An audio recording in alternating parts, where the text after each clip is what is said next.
Welcome into another edition of our Cubs Recap podcast, a presentation of our YouTube Recap channel, as well as available audio only everywhere you find your favorite podcasts. With my partner, Gordon Wittenmeyer, I'm David Kaplan. Baseball is back, baby! Opening day better than my birthday.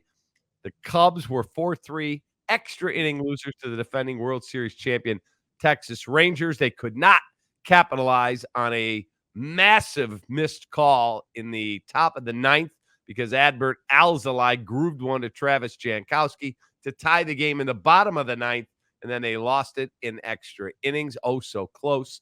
Gordon, that was not a good opener for a number of reasons. Number one, your number one starter got hurt. That's the only reason, Cap. That's the only thing that matters. Keep going.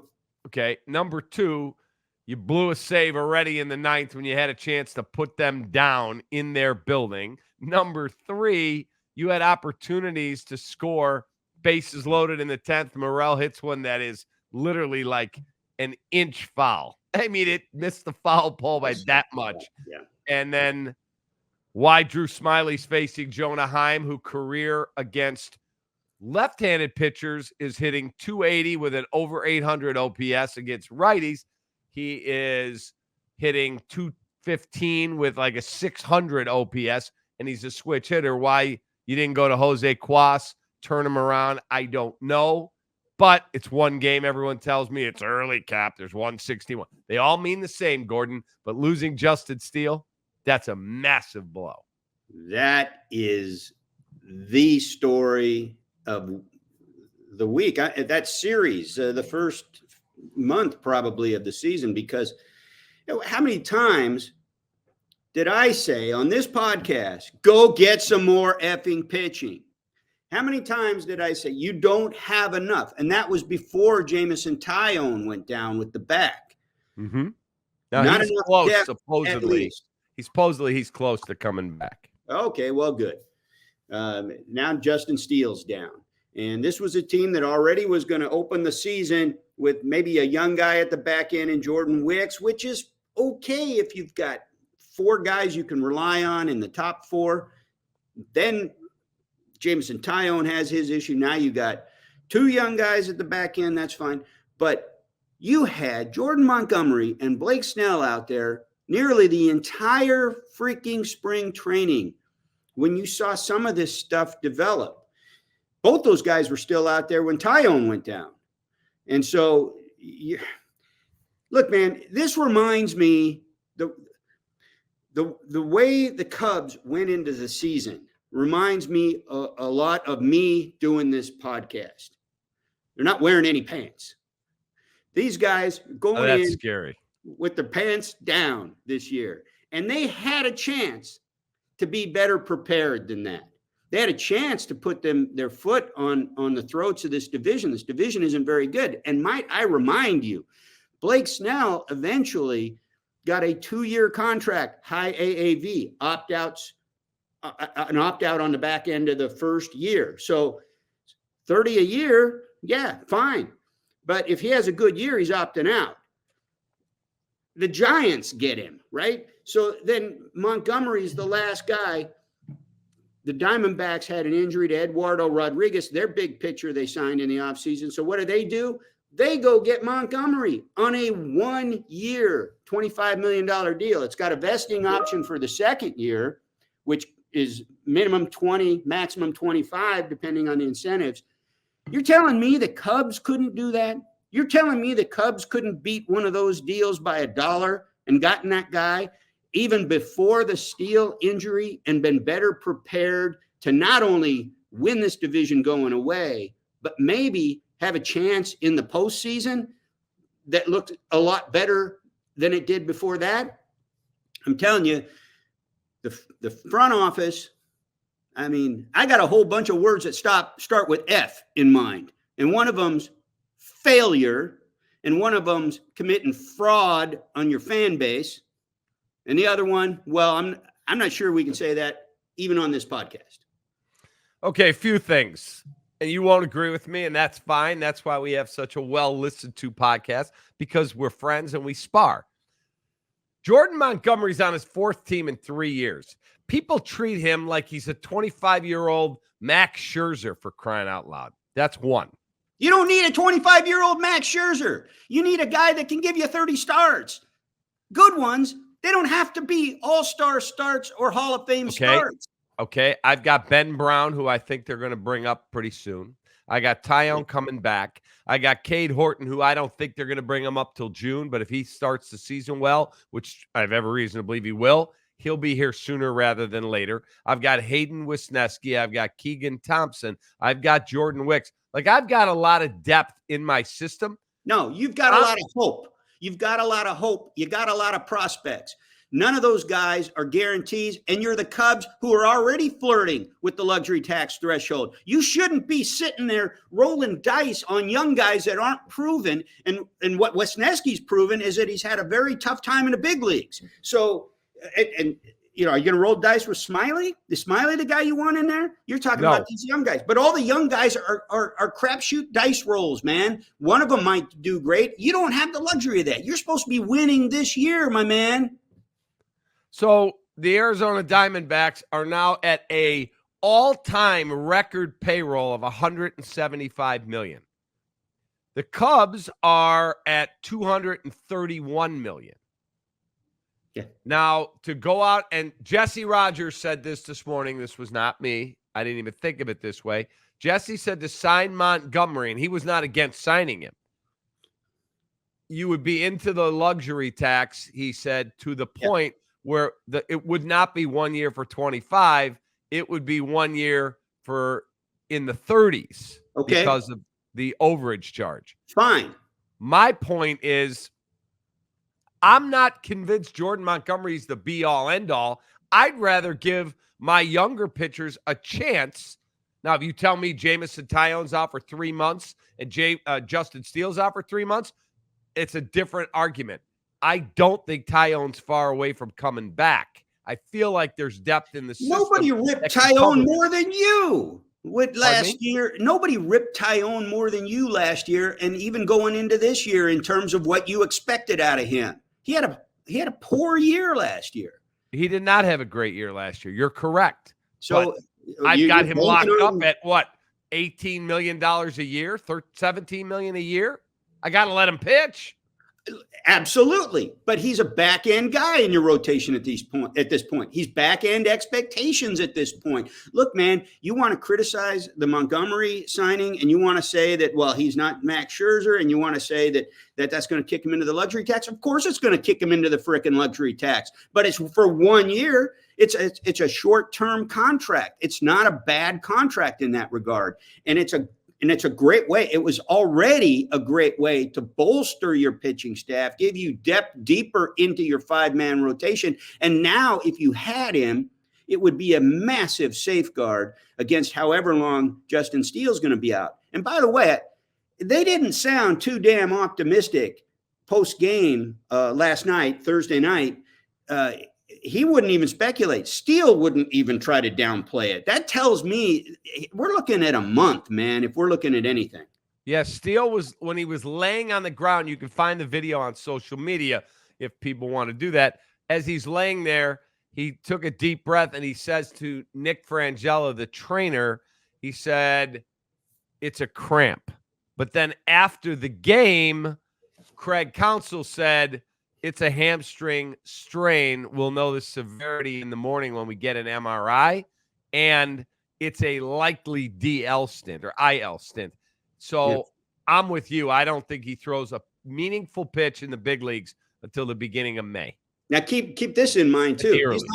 He's not in midseason form. The season just started. So he had just built up to being able to start the season and maybe flirt with 90, 100 pitches.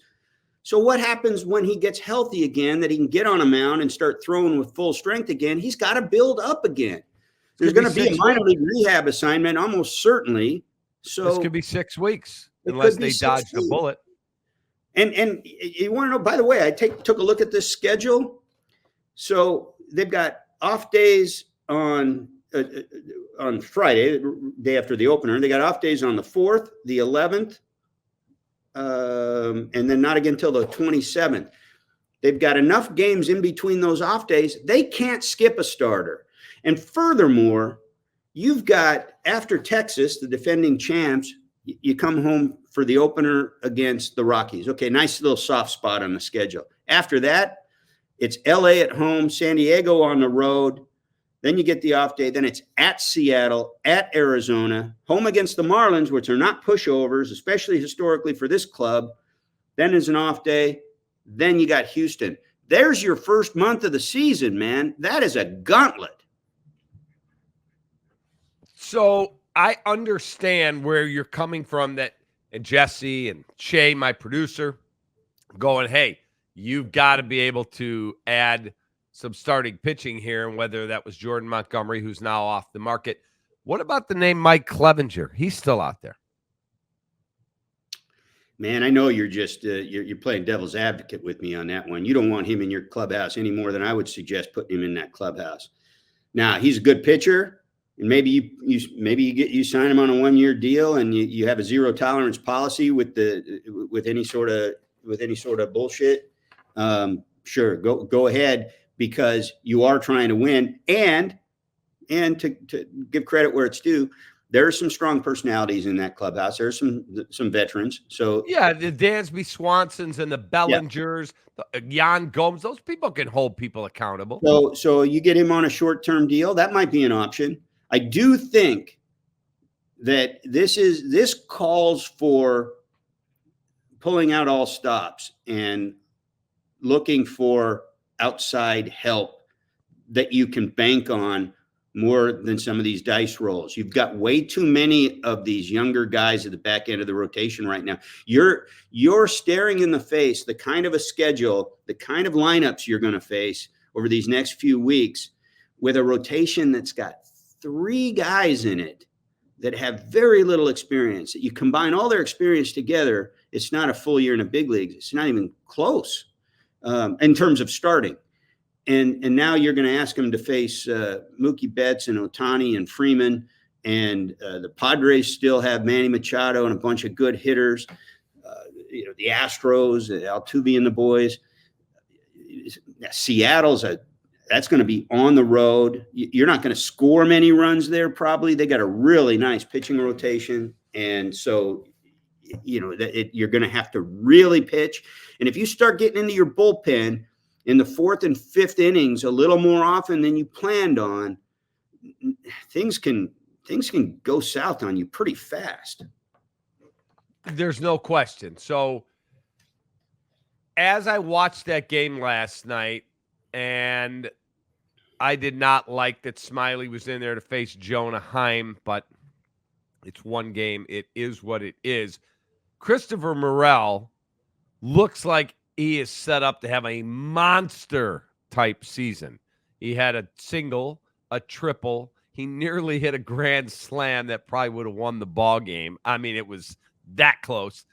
I like their lineup. I do. I think the lineup looks like it's pretty good. Seiya looks good.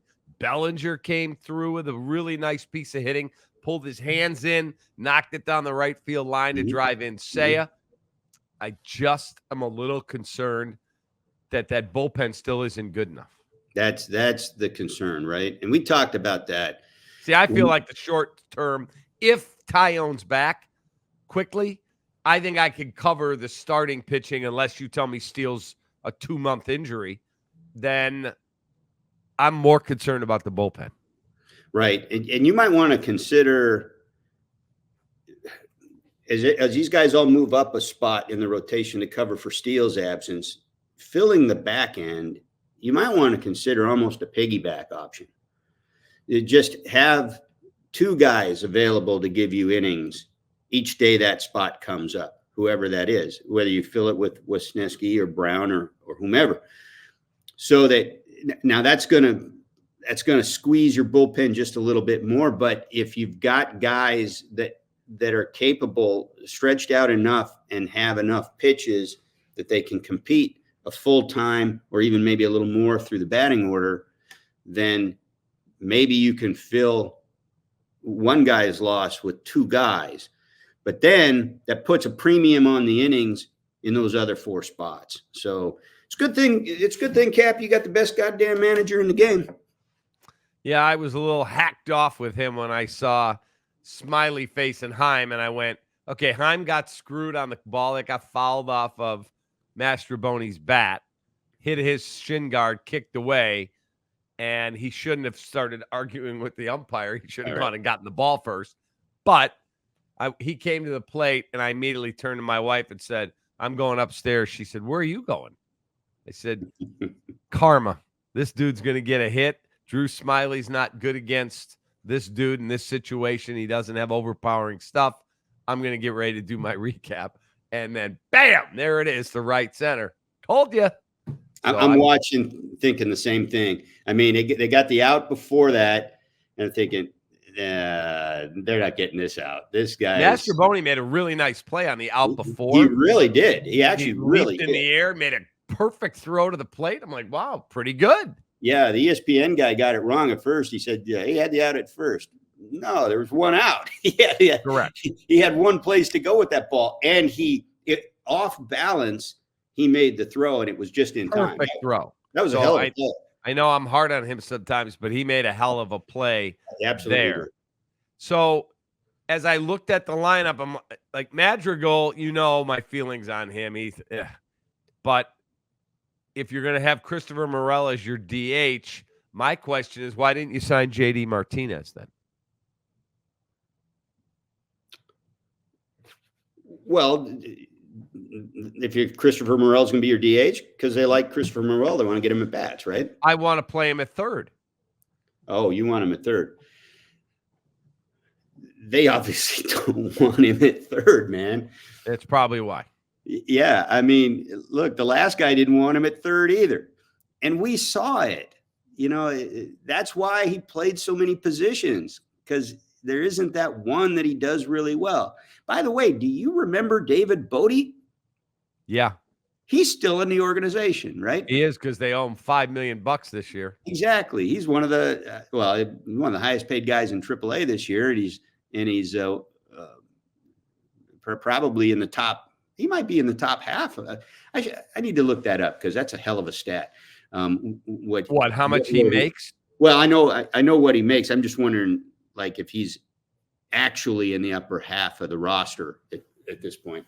I'll look that up while we're talking. But yeah, he was another one of those guys, right? And now he just didn't.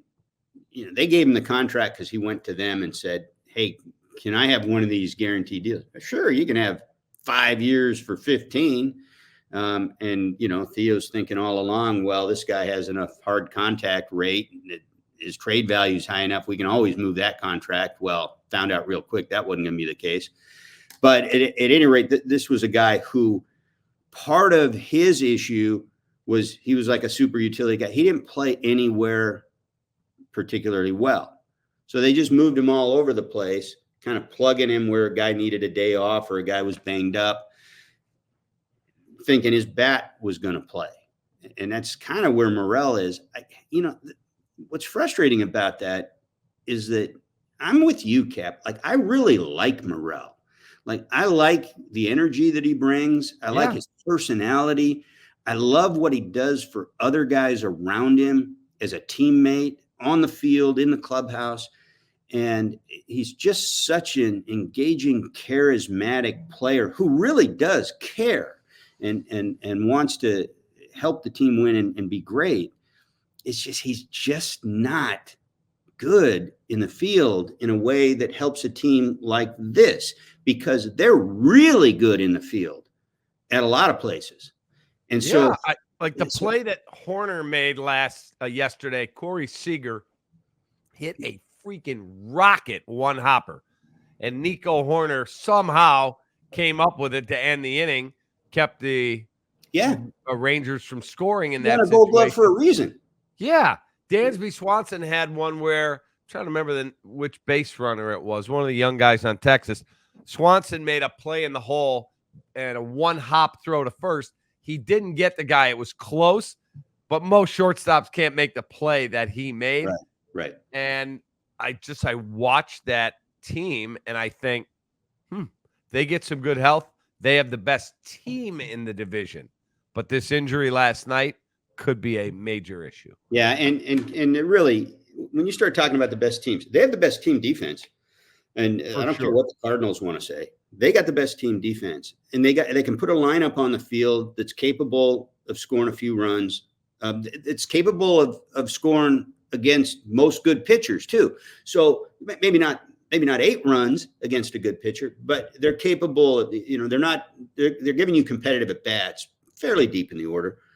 So I give them that, but it goes back to, this always goes back to pitching, Cap. And I've been beating this drum since the offseason. They didn't have enough.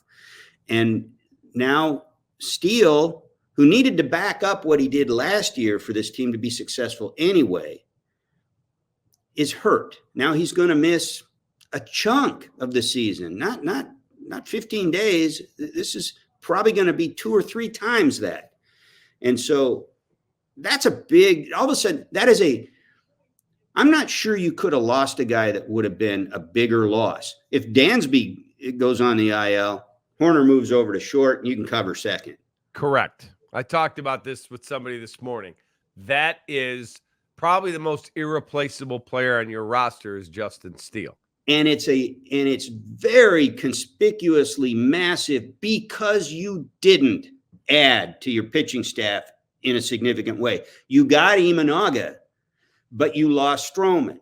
And we've talked about that. Who knows which of those guys is better this year? We don't know yet. I mean, Stroman was really good for much of last year. Imanaga hasn't pitched in the big leagues yet. So 6 to 1, half dozen the other. Let's just call that a wash. You haven't improved your pitching. And now the one guy, your one Cy Young candidate caliber guy, goes down on opening day.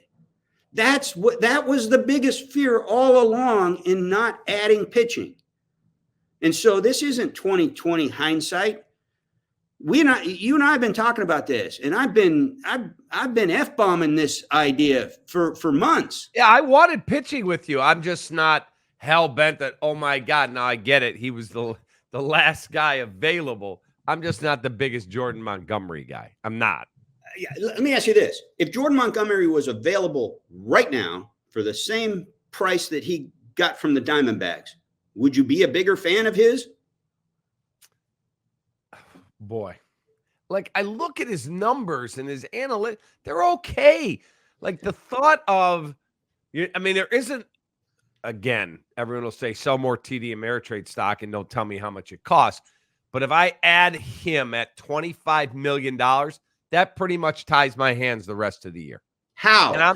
No, it doesn't, Cap, for this reason. It puts you I'm not saying it should. I'm telling you what the reality is. It doesn't at all, because if you make that choice, you're choosing to go into the luxury tax. And once you do, it's a long way to the next level. Now you've actually created flexibility within that choice, because if you've decided to be at that level of the luxury tax, you can still make a move at the trade deadline, maybe more of a move than if you're trying to stay under it. So true, you might be in better shape. And by the way, you've just created your trade deadline acquisition, because he's under contract. If you had gone out and got Montgomery, he's under contract for the year. So now when Justin Steele does come back, boom, you're that much better and deeper. And you also have a way better idea of how these young guys are handling things this year, and who can step in and step up as you go into the heat of the second half. David Bodie is 11th in Cubs payroll. There you go, man. Wow. There's 10 guys that make $6 million or more. Now you're also paying $7 million to Trey Mancini. Yeah, how about that? So he's really 12th if you count that salary. So I'm going to say it like I always do. You're the Chicago freaking Cubs. You're paying these two guys, what'd you say, $12 million total each, or $12 million total between the two of them? These guys are $12 million of you getting as close to the luxury tax as you already are. Who's $12 million? What did you say? Mancini and Bodie. Yeah, they're 12 million, correct. So that's 12 million of your damn payroll that's pushing you even toward the luxury tax threshold. You owe it to your fans to actually get somebody that's going to help you like a goddamn pitcher. Well, they go back to work on Saturday. Kyle Hendricks on the hill. I'll be interested to see. Short term, they'll have Assad, they'll have Wicks, they'll have Hendricks, they'll have Imanaga, and then the fifth start will either be Smiley or the fifth start will go to Hayden Wisniewski.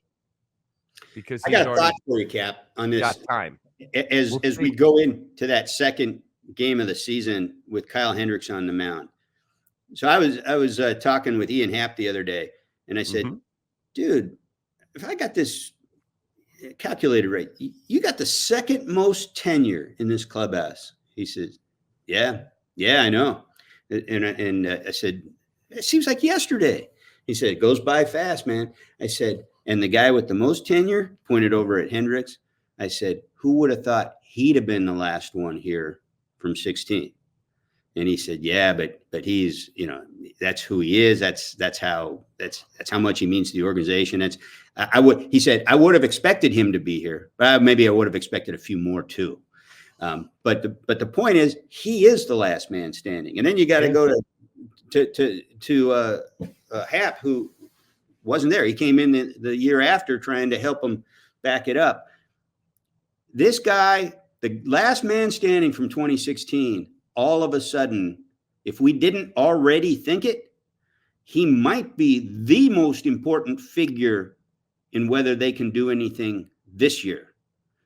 And if he, did you see what Javi Baez hit in spring training? Well, at one point I looked up and it looked like he barely had a hit. He was 1 for his first 20, and I think in spring training he hit, I don't know, like 100, whatever. He was terrible. Didn't he have a good opener? Huh? Didn't he have a good opener and then he trolled the fans? He got 1 hit yesterday at the Sox game. Yeah. Stole second, got himself the third, scored the game's only run on a sac fly. Yeah.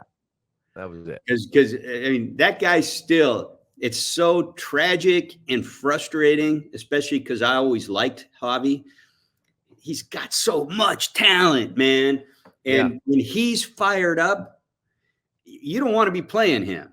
But then he goes to Detroit and in the pandemic year, and it's so frustrating watching players like that. But man, when he wants it and he's on, he's electric. Special. Well, we will see how Jordan Montgomery does with the Diamondbacks. We'll see what the Cubs do to answer this. I'm all for letting some of these young kids try and earn a job in that rotation.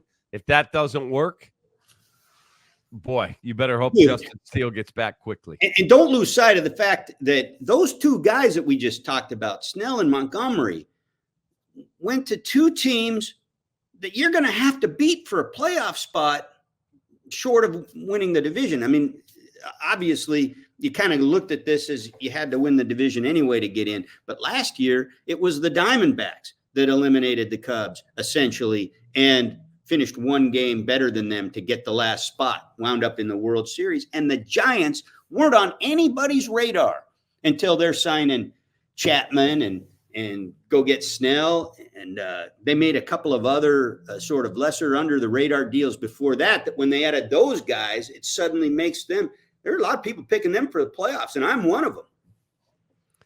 Gordon, have a great rest of your day, man. All right. You too, Cap. All right.